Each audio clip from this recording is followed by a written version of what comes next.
It looked like routine maintenance, the kind of late-night inspection that generals barely even notice as they walk through a dimly lit corridor in an underground facility, the hum of fluorescent lights overhead, the metallic tang of recycled air seeping into every breath, and the rhythmic echo of boots striking the concrete floor in precise unison. Yet when General Marcus Hale's sharp eyes landed on the young technician adjusting the panel by the eastern blast doors, he slowed his stride, not because the task seemed unusual. He had seen countless teams in similar positions tightening bolts, scanning wires, running diagnostics, but because something about her vest caught his attention, a small insignia, almost invisible in the low light, a serpent-like emblem coiled around an anchor, the word Kraken unit, stenciled beneath it in faded ink, a name he hadn't heard spoken aloud in over a decade, and the weight of its presence in this supposedly routine environment sent a jolt of unease down his spine. For Kraken wasn't a maintenance division, Kraken wasn't even supposed to exist anymore. It had been a classified black project disbanded officially after incidents that were still redacted in reports he had clearance for,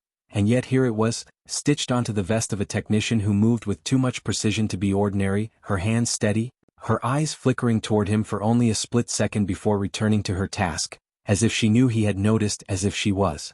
daring him to confront it. And the general, a man who had commanded battalions through deserts and jungles, who had stared down the barrel of enemies without flinching, felt the rare stirrings of both curiosity and dread intertwining inside his chest, because the Kraken unit was not just another shadowy project lost in the maze of military funding. It was whispered among high-ranking officers as a unit designed for missions too dangerous, too unorthodox, too inhuman for standard forces. Soldiers selected and reshaped, whether by brutal conditioning, untested technology, or things even darker that never made it into files. And if one of them was standing here disguised as a technician, then this base, supposedly a secure but ordinary communications hub, was hiding something far greater than its public face, something that required ghosts from programs thought buried to guard it. So he stopped in his tracks, letting his entourage of aides and guards step a pace further before realizing he was no longer with them, and turned slowly back toward her, his voice calm but carrying the steel of command when he asked, "What division are you with, Specialist?"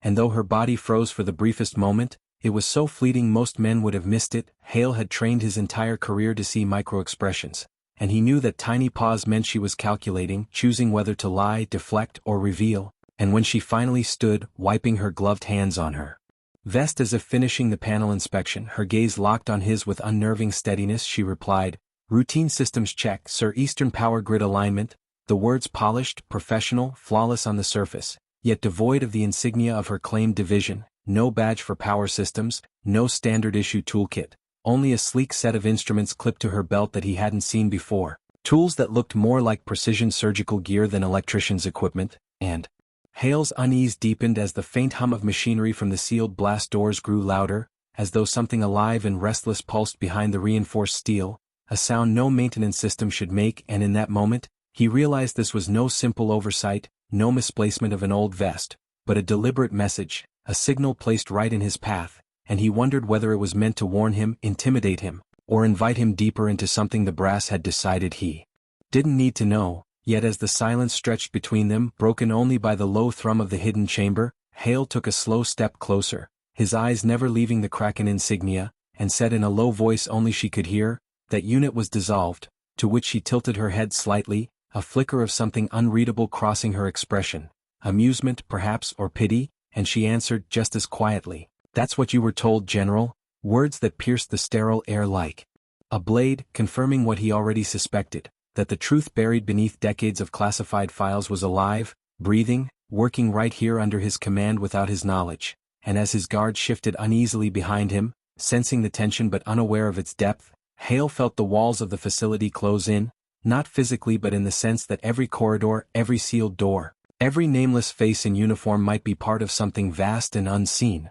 a network operating parallel to the very military he thought he led. And as much as his instincts screamed at him to pull back, to report, to demand answers, another part of him, the soldier who thrived on facing the unknown, wanted to see how deep the Kraken's tentacles reached. So instead of reprimanding her, he straightened, gave a curt nod as if satisfied, and walked on, though his mind burned with questions, his pulse unsteady with the thrill of stepping once more into the shadows of war he thought long buried, knowing that what looked like routine maintenance was in fact the opening move of something far larger. and the vest with its forbidden insignia was the hook pulling him inexorably toward truths meant to stay submerged in the darkest depths. General Hale walked away with his entourage, his outward composure unshaken but his mind simmering with unease, every step echoing with the technician's final words, "That's what you were told, General," as if she had peeled back a layer of reality he had spent years believing in, and though his aides chattered about schedules, reports and minor operational updates, he barely heard them, his thoughts circling the insignia and the hum behind the blast doors,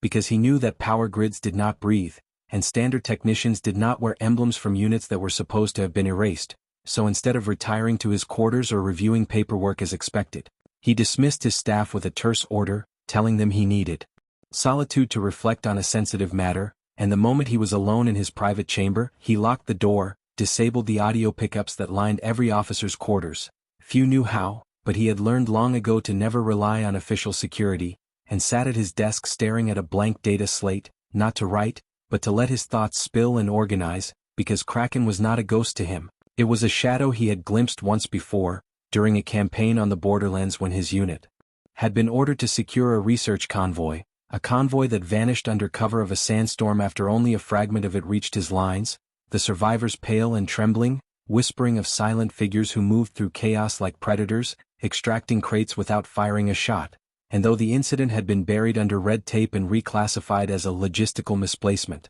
Hale had known then that something beyond normal warfare existed, and now, seeing that same serpent anchor insignia reappear in the bowels of a communications base, he realized the specter had returned, not in whispers but in flesh, standing boldly in front of him as if daring him to look deeper. So he did what any soldier with instincts sharpened by decades of deception would do. He began to test the environment, walking the corridors alone in the nights that followed, feigning casual inspections but counting every technician, noting every pattern of movement, cataloging which areas were always guarded and which remained conspicuously empty, and he found that the eastern sector where he had seen her was never left unattended, always at least 2 maintenance staff hovering nearby, and their rotations did not match the base schedule. They operated on their own silent rhythm, a separate chain of command hidden within the official one, and as he passed them, he felt their eyes linger on him a moment longer than respect required, as if measuring whether he would interfere, and though he showed no outward suspicion, inside he was piecing together a map of secrecy that stretched through steel and concrete like veins beneath skin, until one night, curiosity overwhelmed him, and he returned alone to the eastern blast doors, moving quietly down the dim corridor until he found himself standing where she had been days before, and the hum was stronger now, like the steady heartbeat of something vast sealed away, and when he placed his palm against the cold surface,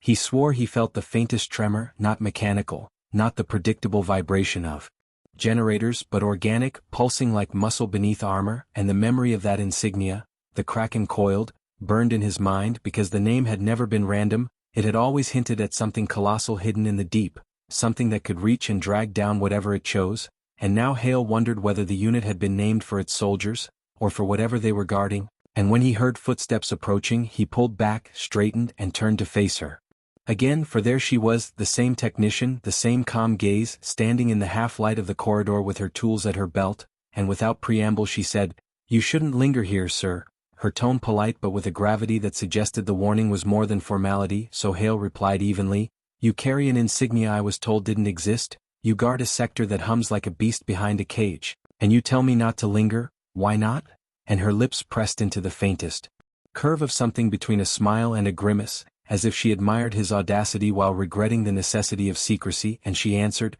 "Because curiosity is a debt that gets collected here, and you don't want the collector to know your name." And though her words were cryptic, the steel in her voice was unmistakable, yet Hale, who had faced interrogators, insurgents and traitors, leaned closer and said softly, "My name is already written in enough places, specialist, one more ledger won't matter." And for the first time she looked unsettled, her eyes narrowing, calculating whether to reveal or retreat, but in the silence that followed, the hum behind the doors grew louder, almost as if responding to the tension, a resonance that vibrated through the soles of their boots, and Hale saw her tense, saw her hand twitch toward the panel as if to steady it, and in that instant he knew whatever lay beyond was alive enough to sense them, alive enough to stir at their proximity, and the realization that this base was not a communications hub but a prison, or worse, a nursery, for something far beyond standard warfare chilled him even as it ignited a deep, dangerous excitement, because generals lived and died for information, and he had stumbled onto the kind that could change the shape of entire wars,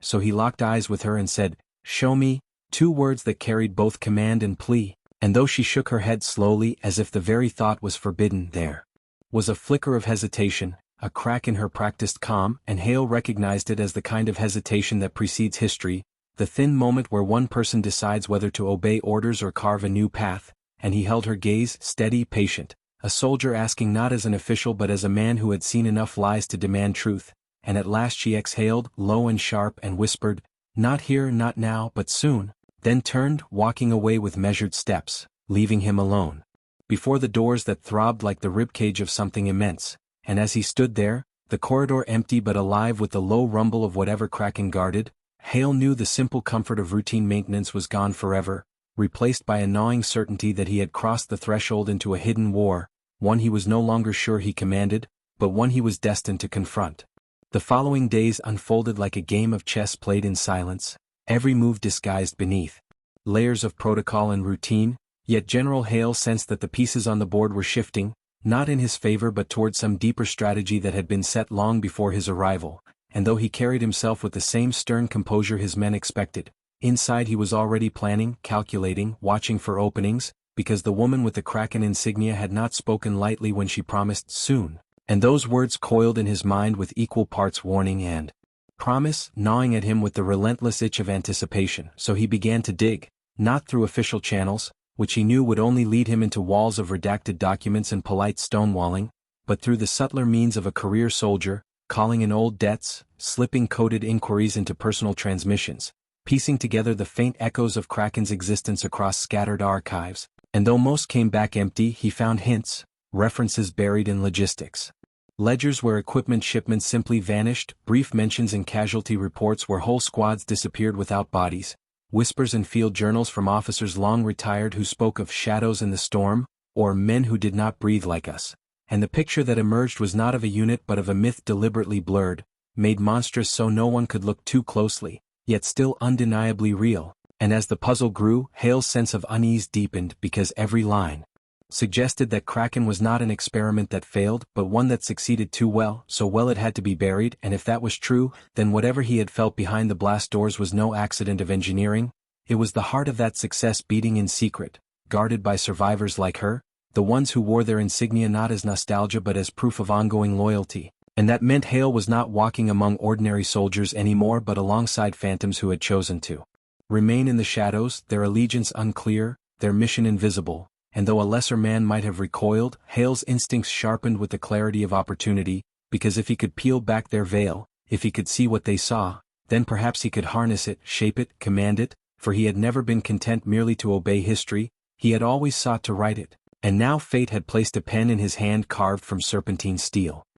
His chance came 3 nights later when the alarms sounded, not the shrill wails of an attack, but the low, pulsing tone of a system's anomaly, a signal that rippled through the base like a distant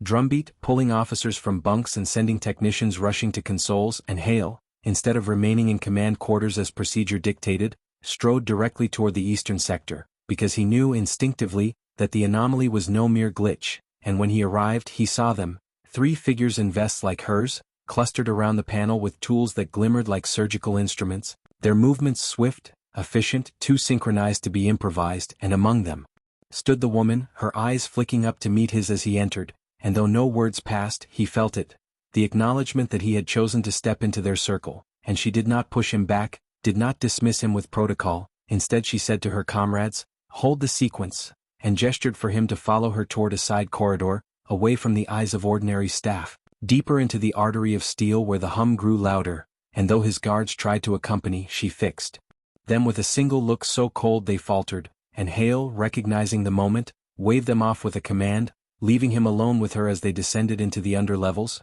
the air thickening, the vibration beneath their boots rising with every step, until at last she stopped before a reinforced hatch marked with no insignia, no clearance code, only a blank panel that lit under her palm, opening with a hiss that sounded more like a sigh, and inside lay the truth he had sought, though even he was not ready for its weight because the chamber was vast, cathedral-like, filled not with machinery in the traditional sense but with something alive, something bound, a mass of sinew and metal fused together in coils that stretched into darkness, its surface pulsing faintly as though veins carried light instead of blood, and though it did not move fully, Hale felt its awareness like a tide pressing against his mind, an oceanic presence that dwarfed human scale, and he understood instantly why the project had been called Kraken, for it was not merely a unit but a creation, a weapon drawn from abyssal imagination, a hybrid of flesh and engineering designed not to fight battles but to end them, a leviathan birthed in secrecy and chained in silence. And as he stared, transfixed, the woman spoke, her voice low but steady. "We were told to guard it, to tend it, to wait until the day it was needed again. But something stirs now, General, something that calls to it and it responds."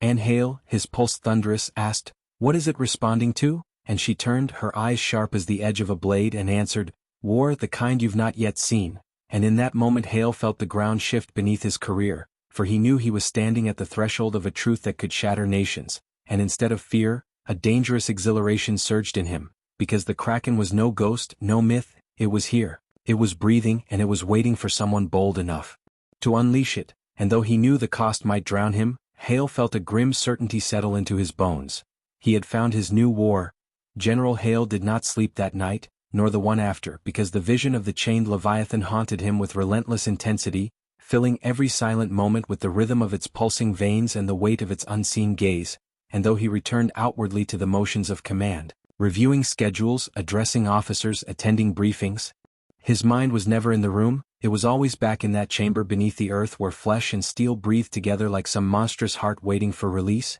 and he could not help but wonder at the implications, the staggering scope of what it meant that his government had not only built such a thing but hidden it, tended it, prepared for its eventual use while letting men like him march soldiers into death with conventional weapons. And the betrayal gnawed at him even as ambition fanned its flames, for Hale was no fool. He knew weapons changed wars, but this was not a weapon, this was a force, something that could tilt the balance of power so violently that the very shape of nations would crack beneath it. And the thought that it had been kept from him, from commanders who had given their lives to preserve the state, burned like acid in his chest. Yet it was not only anger that consumed him, it was fascination, a predatory hunger to know how it worked, what it could do, how it might be controlled, and most of all, whether he could be the one to harness it. So he began to test the boundaries of his newfound knowledge, approaching the woman when circumstances allowed, speaking with careful restraint, asking questions not of technical detail but of philosophy, of loyalty, probing the cracks in her armor, and slowly, subtly, he began to learn pieces of the truth, not through direct answers but through the silences that stretched between them, the way her eyes shifted when he asked about the origins, the hesitation before she confirmed that yes, the Kraken was alive in the truest sense, that it understood, that it responded to stimuli, that it was not merely engineered but awakened. And Hale felt both awe and dread at her admission, because the line between weapon and being had been crossed, and though his soldier's mind screamed caution, another voice whispered opportunity, for beings could be bargained with, influenced, even commanded if the right bond was forged. And Hale, who had led men into hell and brought them back with nothing but the weight of his will, wondered if that same force could bend the Kraken to his command. The opportunity to test that came sooner than expected, when a breach occurred along the perimeter of the sector. Not an enemy attack but a systems collapse that sent half the facility into darkness, alarms stuttering, lights flickering, corridors plunging into red haze, and amid the chaos Hale found himself once more near the eastern blast doors, the hum now a roar as if the entity inside strained against its bindings, and he saw the woman sprint toward the chamber with two others there. Movements sharp and precise, no hesitation as if they had drilled for this very contingency, and without hesitation Hale followed, pushing past startled soldiers who barked at him to remain in secure quarters, because he would not let this moment pass. And when they reached the chamber, the sight stole his breath. The Kraken convulsed within its bindings, coils of sinew straining, luminous veins throbbing like molten rivers beneath its surface, and the air trembled with a resonance that rattled his bones. Yet it was not fury he felt from it, but distress, an animal keening, a caged titan sensing weakness in the walls that contained it. And as the others rushed to consoles, typing in commands, rerouting power, the woman turned to Hale and shouted above the roar, "It hears everything, it feels the fear out there, it feels the chaos." And Hale, stepping closer despite the trembling floor, called back, "Then let it feel me." Words he had not planned, words that seemed to tear from his chest as if pulled by the entity itself, and as he spoke them, the Kraken's pulsing slowed, its massive form shuddering once, then stilling, its luminous veins dimming to a steady glow. And for the briefest instant Hale felt a pressure against his mind, a vast weight leaning toward him, brushing the edge of his thoughts like the touch of a tide against sand. and though the contact was fleeting, it left him gasping, his vision blurred, his pulse thundering with both terror and ecstasy, because in that moment he knew it had heard him, it had recognized him, and the woman's wide eyes confirmed it, her shock unmasked as she whispered, barely audible over the fading alarms, "It chose you," words that should have terrified him but instead ignited a fierce clarity, because if the Kraken had acknowledged him, then no force of bureaucracy or secrecy could keep him from it now, and as the system stabilized, lights returning, alarms silenced, Hale stood at the edge of the chamber trembling not with fear but with anticipation, because he was no longer an intruder, no longer a curious officer peering where he shouldn't, he was a participant, drawn into the current of something that could not be stopped, and as he turned to the woman, his voice hoarse but resolute, he said, "Then show me how to speak to it again," and she, after a long, searching stare, gave a slow nod as though conceding that fate had already written this path, and from that moment Hale knew he was bound, not by orders or duty, but by the pull of the abyss itself, and though he still wore the uniform of a general, the war he now fought was not the one his superiors commanded but the one whispered in the pulse of a chained leviathan, a war that would soon rise from the shadows and devour everything built on lies. From that night onward, the rhythm of General Hale's life changed, for though the surface routines of command continued, the drills, the reports, the endless parade of bureaucratic meetings, beneath it all ran a current stronger than any chain of duty, a current that drew him back again and again to the hidden chamber where the Kraken pulsed and waited, and each time he descended into that cathedral of flesh and steel he felt its awareness brush closer, like a tide that grew bolder with every wave, until he no longer doubted that it recognized him, remembered him, and perhaps even hungered for his presence, and the woman whose name he finally learned in a hushed exchange, Sergeant Alara Vey, became his reluctant guide, showing him the rituals the unit performed to stabilize the creature, the subtle ways they communicated through vibrations of sound, light, and touch upon the conduits that linked its bindings, and though she warned him that these were not commands but negotiations, that the Kraken was not a beast to be mastered but a force to be respected, Hale felt a different truth rising inside him, for he had spent his life bending men to his will, molding chaos into discipline, and he could not help but see the Kraken not as an equal but as the ultimate soldier awaiting a commander, and the more he exposed himself to its presence, the stronger that conviction grew, until one night, during a sanctioned interaction,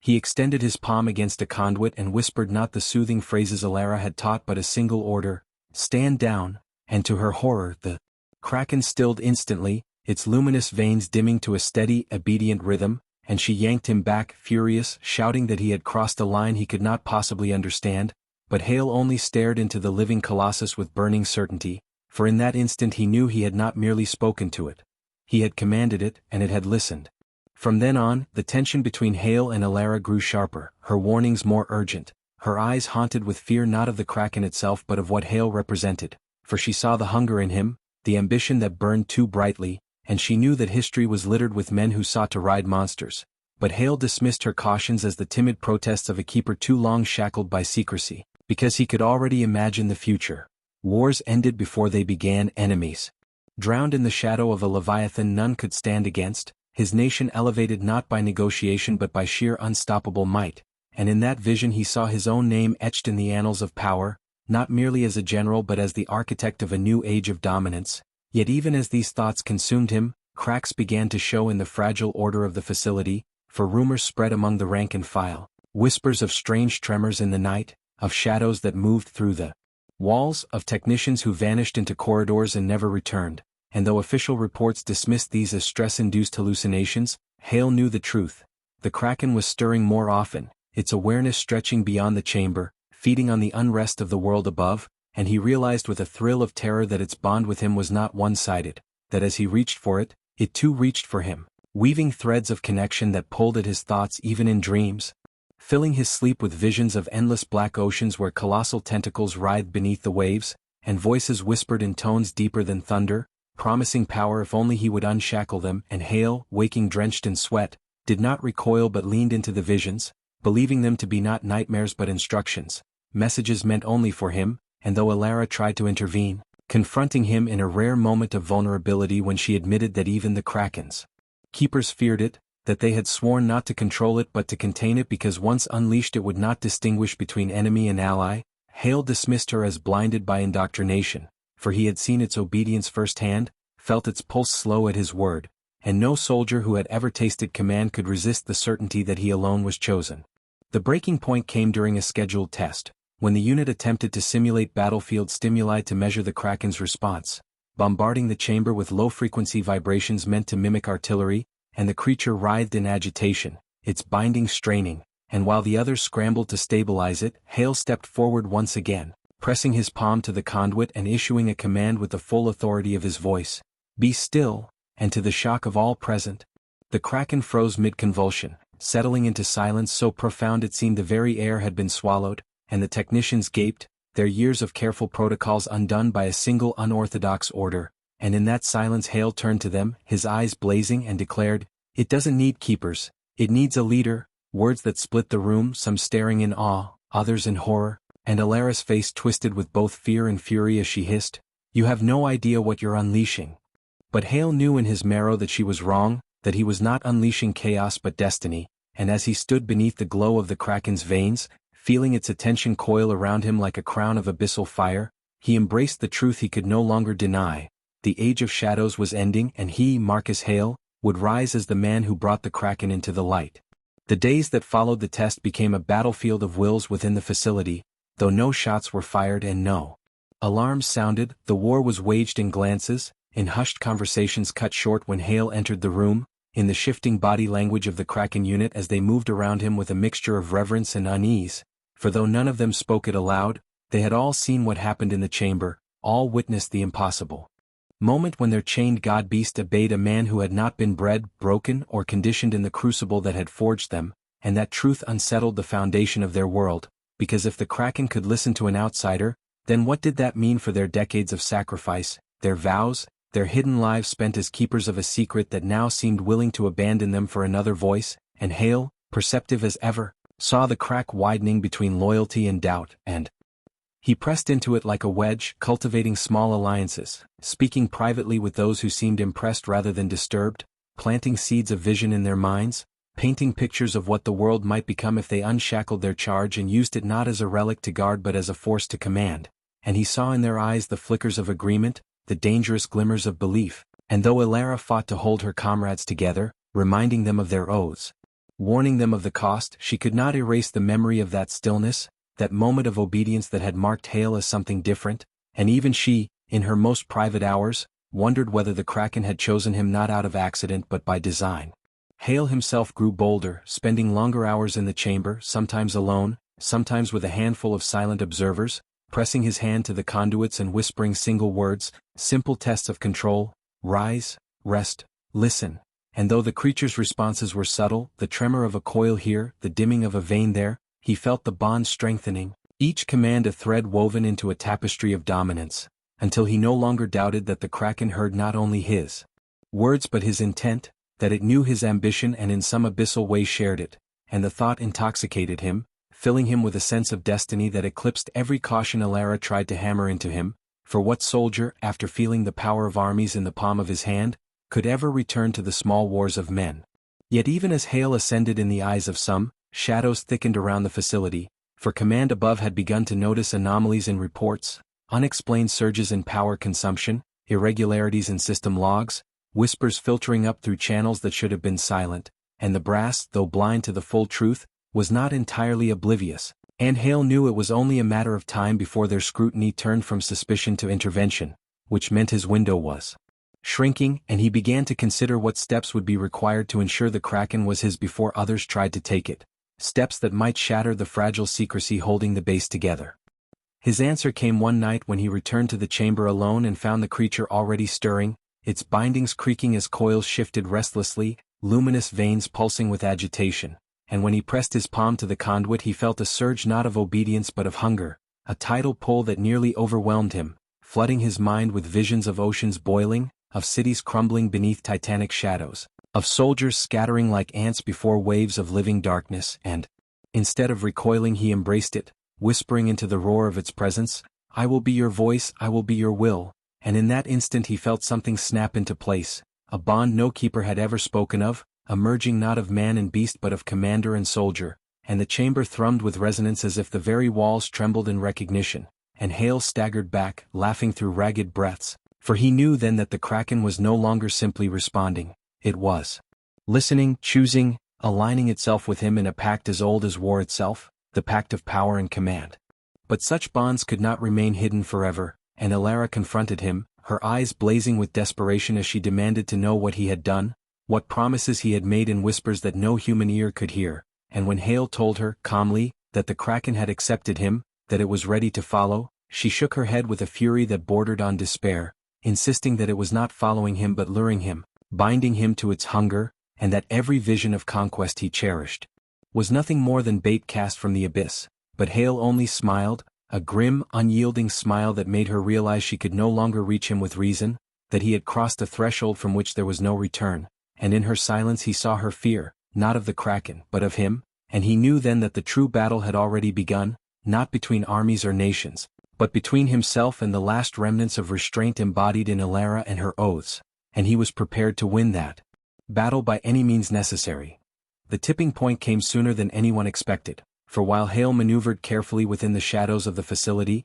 sowing quiet allegiance among some of the Kraken unit and testing the limits of his bond with the chained Leviathan, the outside world moved in ways that no one within those concrete walls could fully predict, and news of escalating conflicts reached the base through official channels, skirmishes along distant borders, fleets repositioning in contested waters, whispers of weapons being readied by rival nations, and with every report Hale felt the Kraken stir more violently, as though the tides of human war echoed directly into its vast awareness, amplifying its hunger, tightening the threads of connection between them until Hale could sense its agitation even without entering the chamber, like a second heartbeat pulsing in the back of his mind, and he realized that whatever it was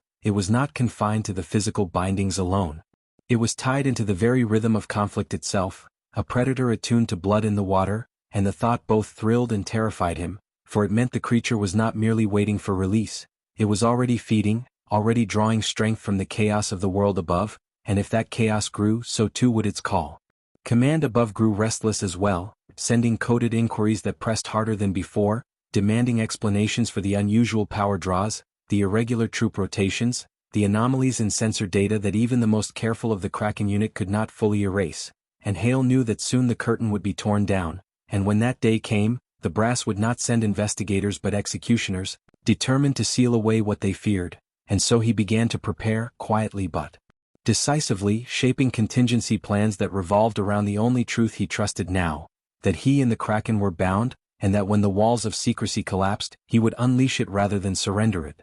Elara sensed this shift and grew more desperate, cornering him in the silent hours of the night with pleas that bordered on commands, begging him to remember what was at stake, to remember that the Kraken was not a soldier but a storm, not a weapon but a cataclysm, and that to believe it chose him was the most dangerous delusion of all. But Hale could no longer hear her through the roar of destiny in his ears, through the intoxicating certainty that he had been called for this very purpose, and when she accused him of betraying his oath as a general, of putting ambition above the survival of humanity itself, he stared at her with eyes that no longer wavered and replied coldly, "Humanity survives through strength, not fear, and this is strength beyond measure," words that cut her to the core, for she knew then that the man she had reluctantly trusted was gone, replaced by a zealot crowned in shadows. The crisis finally erupted during a midnight drill that was not supposed to be a drill, when external sensors picked up unidentified signals approaching the perimeter, and while the alarms blared and soldiers rushed to stations, Hale felt the Kraken rise inside him like a tide, its awareness searing through his skull, urging him, beckoning him, demanding release, and for the first time he did not resist, he embraced it, marching into the chamber with a retinue of guards who thought they were following standard orders but who soon realized they were part of something far greater, and when he stood before the colossal bound form, veins pulsing like rivers of fire, he spread his arms and shouted, "The world comes for us and we will answer," and pressed both hands to the conduits, not with caution but with command, pouring every ounce of his will into the connection, and the chamber shook violently as the Kraken surged, bindings groaning, alarms screaming, the floor buckling beneath the sheer force of its awakening, and the soldiers fell to their knees, some crying out in terror, others in awe, as the creature's luminous veins flared with blinding light, casting shadows that writhed like tentacles across the walls, and in that cacophony Hale laughed, his voice raw and triumphant, for he could feel its obedience, its hunger channeled through him, and he knew in that moment that he was not a man commanding a beast but a general leading the greatest army that had ever lived. Elara burst into the chamber, her voice hoarse with fury as she screamed for the unit to cut power, to sever the conduits, to stop him before it was too late, but half the Kraken unit stood frozen, torn between their vows and the living proof of Hale's bond, and in that hesitation the choice was made, for the Kraken's roar split the air, not a sound made by lungs or throat but by the grinding resonance of the earth itself, a sound that shattered steel and bone alike, and the blast doors of the chamber buckled outward, metal warping as though pulled by unseen tides, and Hale, bathed in the glow of the abyss, turned to Alara and said with a voice that was not entirely his own, "You were wrong. It does not destroy indiscriminately, it destroys what I command it to," and the floor shook as if to punctuate his words, the Kraken pressing against its prison with irresistible force. In that moment Alara realized the truth she had feared all along, that Hale had not bound the Kraken to him, the Kraken had bound itself through him, using his ambition as the key to its cage, and though she screamed at the others to act, to remember their oaths, her voice was drowned beneath the thunder of awakening, and Hale, eyes blazing with inhuman light, felt only triumph, for the age of secrets was ending, and the Kraken was no longer chained in darkness, it was his, and through it, the world itself would soon kneel. The facility descended into chaos as the bindings that had held the Kraken for decades strained to their breaking point, alarms screaming, lights flickering, soldiers torn between obeying the commands of their general and the protocols that demanded containment at all costs, and through it all Marcus Hale stood at the center, a figure half man and half shadow, his voice carrying above the din as he directed the Leviathans awakening with words of command that seemed less spoken than carved into the fabric of the chamber itself, for the Kraken no longer merely responded, it resonated with him, its colossal form writhing in rhythm with his will, luminous veins pulsing brighter each time his hand pressed against the conduits, until it was no longer clear whether Hale was controlling the creature or whether the creature was shaping him into the vessel it required, and the soldiers watching trembled, some dropping their weapons in awe, others raising them in terror, yet none daring to fire for fear that a single misstep might unleash destruction beyond comprehension, and Alara, fighting against the tide of panic, pushed her way through the throng and confronted Hale one last time, her voice raw as she shouted, "This is not leadership, this is surrender. You think it obeys you but it's feeding on you, it's hollowing you out until nothing remains but its will." But Hale only turned toward her, his eyes glowing faintly with reflected luminescence, and replied with a calm that chilled her blood,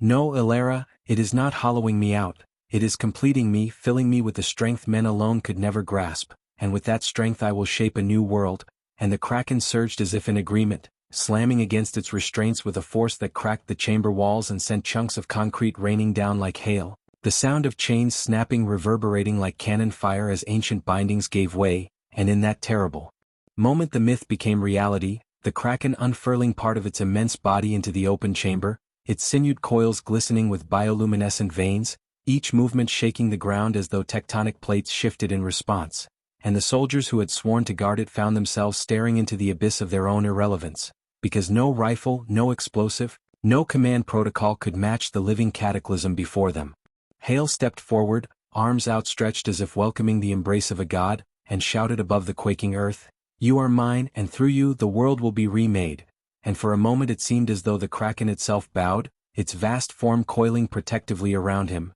recognizing him not merely as a commander but as a conduit, the instrument through which it would step into the world of men. And Alara, tears burning in her eyes, realized that everything she had fought to prevent was unraveling before her, that the oaths she and her comrades had sworn were collapsing under the weight of one man's ambition and one creature's hunger, and yet even in despair she acted, drawing her sidearm and leveling it at Hale, her hand steady despite the quake, her voice steady despite the chaos as she said, "If I end you now, maybe it will sever the bond." And for the first time Hale's composure wavered, not out of fear but out of something sharper, something like betrayal, and he looked at her not as an enemy but as a soldier who should have understood, and whispered, "You'll kill the only chance humanity has," and she fired. The bullet struck true, slamming into his chest with brutal force, and for an instant Hale staggered, blood blooming across his uniform, his body threatening to crumple. But then the Kraken roared, a sound so thunderous it silenced every alarm, a resonance that rippled through the walls and into the bones of every living soul present. And Hale did not fall, for the light in his eyes flared brighter, the wound knitting before their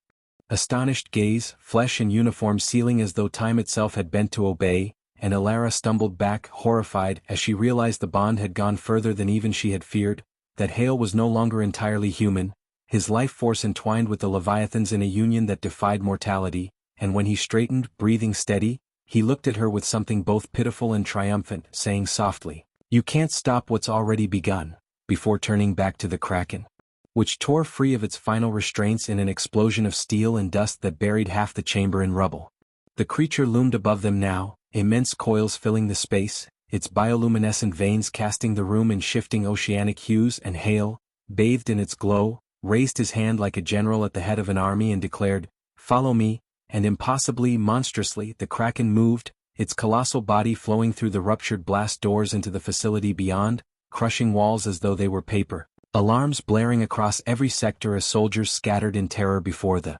advance of a living apocalypse, and Hale marched behind it, each step steady, his figure framed in the glow of bioluminescence, no longer a man but the herald of a new age. Ilara stood amid the wreckage, torn between despair and defiance, her oath screaming at her to fight even as her heart whispered the futility of resistance, and as she watched Hale and the Kraken vanish into the bowels of the facility she whispered a vow into the dust-filled air, a vow not to stop the creature, for she knew that might be impossible, but to stop him, to stop Marcus Hale before he could wield its power to remake the world in his image, and with that vow burning in her chest she turned and fled, already planning, already gathering what strength remained, because though the Kraken had broken free, the war for its soul had only just begun, and she would not let Hale's vision be the final word. And so, as the facility shook itself apart and the chain myth rose into the realm of reality, the world above remained blissfully unaware that its dawn had shifted, that beneath their feet an ancient abyss had opened, guided by a general with the ambition of a god and the loyalty of a leviathan,